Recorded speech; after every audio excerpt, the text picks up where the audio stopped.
Well, good morning, friends.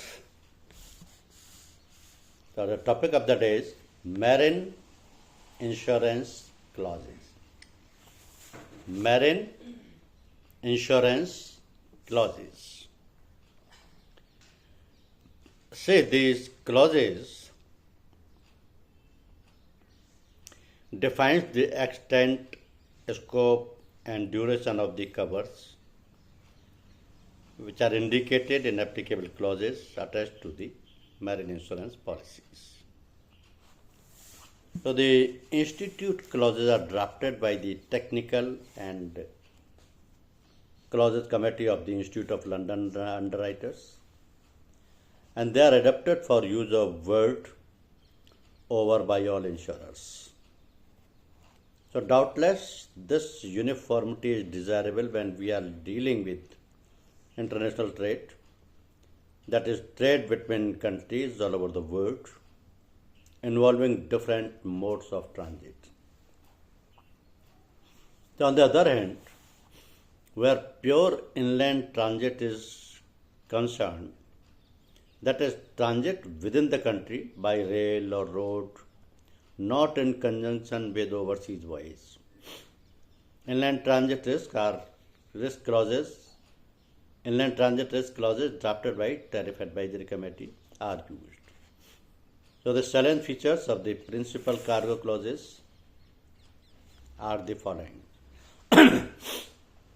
See the Institute cargo clauses A, B, and C. So in each of these sets of clauses, the provisions are grouped under the main heading of risk covered, exclusions, duration, claims, benefits of insurance, minimizing losses, avoidance of delay, and law and practice. So ICCC provides a basic standard cargo cover against major casualties, whilst ICCB provides a wider intermediate form of cover, and ICCA provides the broadest cover on an all risk with exception basis. So what is risk covered by ICCC? The insurance under Institute Cargo Clause C covers loss or damage to the subject matter insured reasonably attributed to fire or explosion, vessel or craft being stranded, grounded, sunk and capsized, overturning or derailment of land conveyance, collision or contact of vessels, craft or conveyance with any extent object other than water, and discharge of cargo at a port of distress. So the loss or damage to the subject matter insured caused by general average sacrifice, jettison, and the general average and salvage charges incurred to avoid loss from any cause except those excluded, liability under both to blame collusion clause of the contract of affreightment. So this is the coverage of C.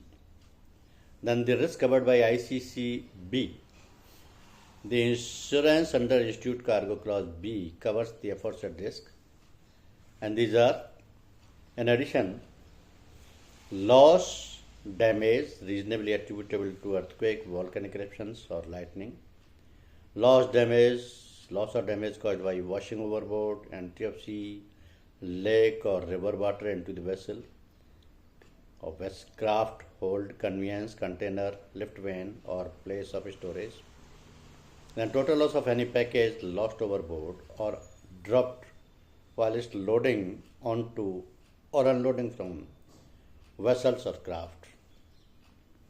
Then the general average and salvage charges incurred to avoid loss from any cause except those excluded, and liability under both to blame collusion clause of the contract of affreightment. Then discovered by ICCA. So the insurance covers all risks of loss or damage to the subject matter insured except those specifically excluded. The expression all risk is not to be construed as embracing loss or damage which is inevitable. So the loss or damage in order to be recoverable must have occurred fortuitously. General average and salvage charges are incurred to avoid loss from any cause except those excluded. Liability under both to blame collusion clause or the contract of abatement is also covered. So general exclusions applicable to ICC A, B and C are: in no case shall this insurance cover loss, damage or expenses attributable to willful misconduct of the assured, credit leakage, ordinary loss, leakage, ordinary loss in weight or volume, or ordinary wear and tear of the subject matter insured, loss, damage or expenses caused by insufficiency or unsuitability of packing or preparation of the subject matter insured. Packing shall be deemed to include stowage in a container or lift van, but only when such stowage is carried out prior to attachment of this insurance or by the assured or their servants. So loss, damage or expenses caused by inherent vice or nature of the subject matter insured, and loss, damage or expenses approximately caused by delay, even though the delay caused by a risk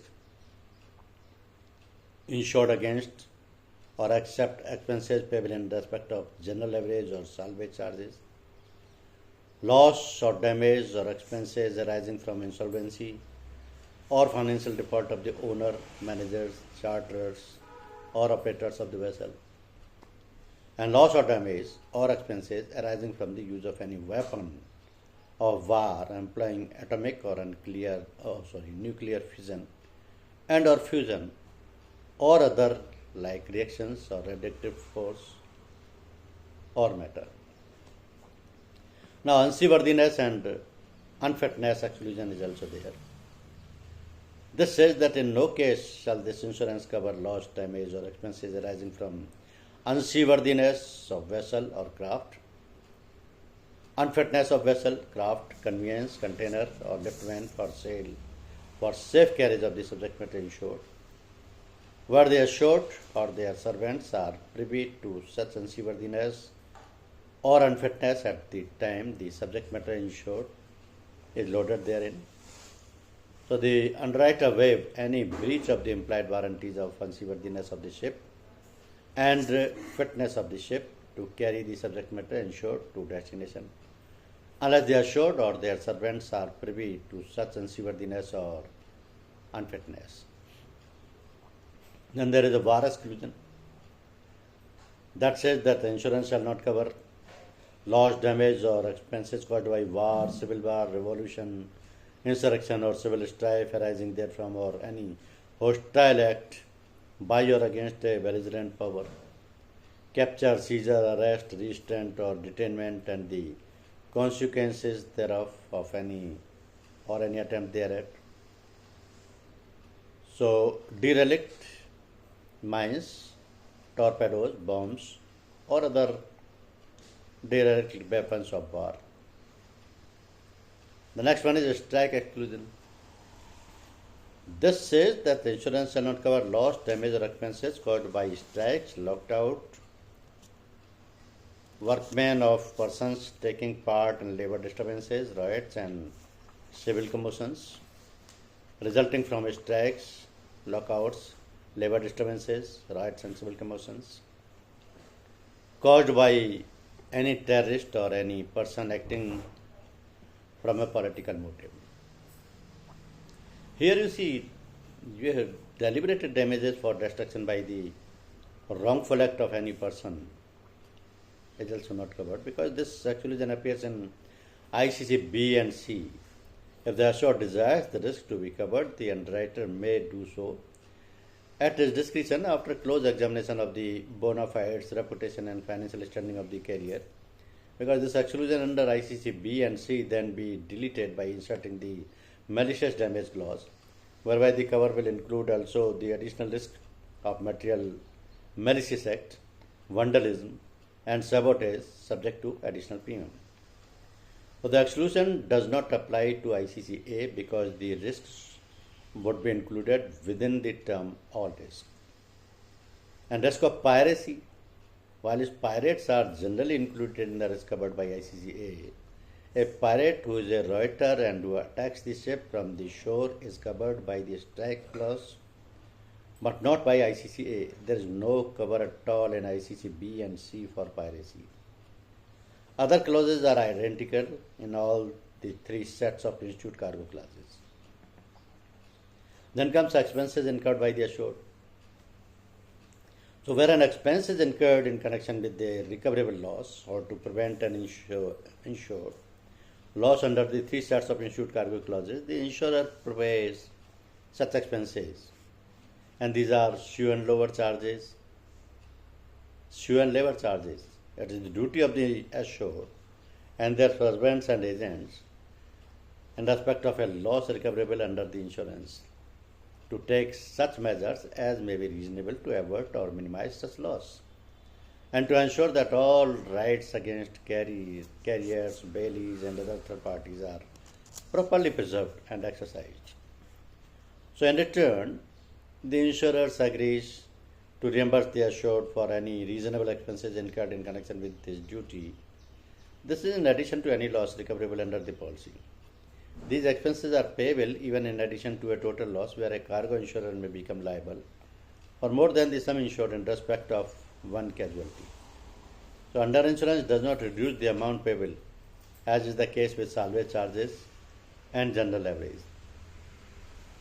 Then forwarding expenses are there, where as a result of an insured peril, the transit is terminated short of destination, the insurers will reimburse the assured for any extra charges properly and reasonably incurred in unloading, storing, and forwarding the insured goods to the policy destination.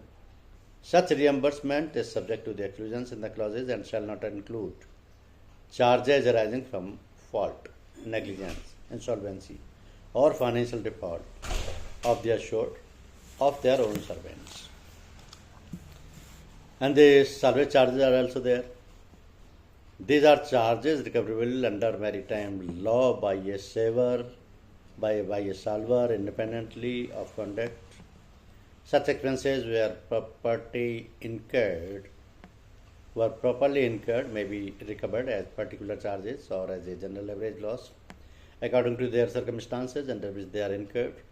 If salvage charges are incurred in consequence of a loss by a peril insured against, the insurer is liable for the proportion of the salvage charges applicable to the interest he has insured. Some extra charges are also there. These include such expenses as survey fees, expenses of sale by auction, costs of drawing up and adjustment, etc. So these charges are not to be included in arriving at the franchise. They are allowed only if the claim is admitted. Duration of cover is important in that sense because the transit clause of ICC A, B and C, this defines the duration of the risk as attaching from the time the goods leaves the warehouse or other place of storage at the place named in the policy to commence transit. So the risk then continues during the ordinary course of transit to terminate on delivery, to consignee or other final warehouses or place of storage at the destination named in the policy, or any other warehouse or place of storage either or prior or to reaching the policy destination which the assured may use. Then storage other than in ordinary course of transit, and allocation or distribution of or upon expiry of 60 days of completion of discharge oversight of the insured goods from the overseas vessels at the final port of discharge, whichever shall first occur. Termination of contract of carriage clause. If owing to circumstances beyond the control of the assured, either the contract of carriage is terminated at a port or place other than the policy destination, or the transit is otherwise terminated before delivery of the goods, then the insurance terminates automatically unless the assured takes positive action to continue the insurance by giving prompt notice to the insurer and requesting contribution of the cover. Thank you very much.